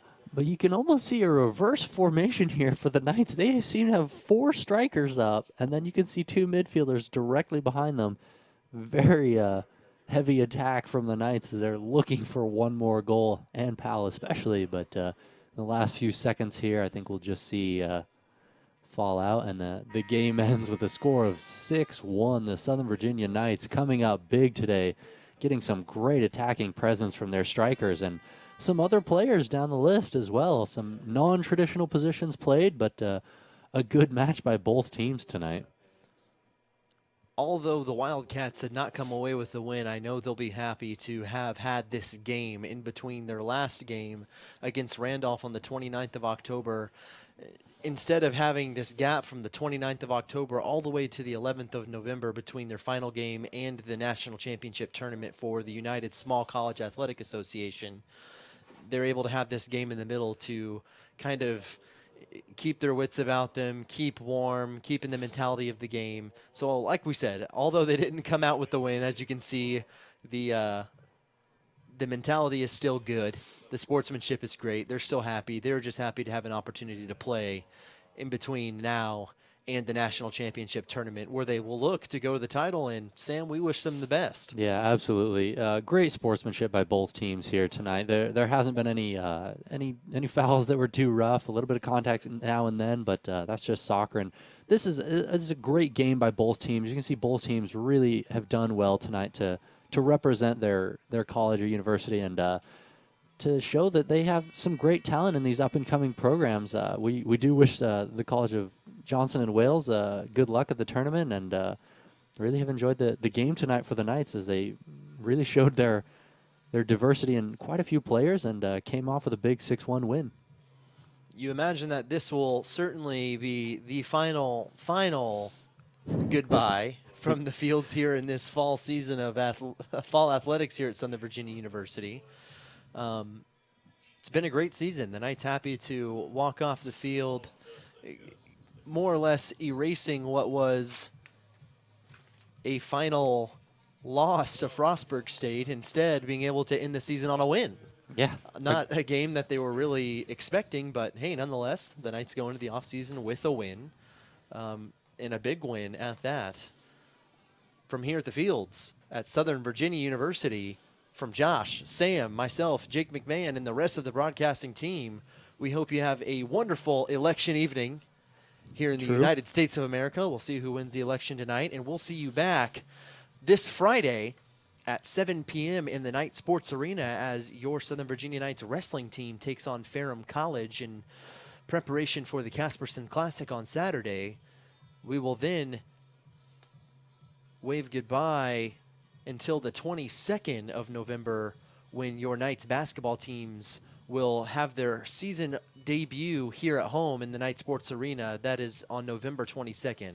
Once again, from Josh, Sam, myself, Jake McMahon, the rest of the broadcasting team, please have a good evening. Thank you for joining us.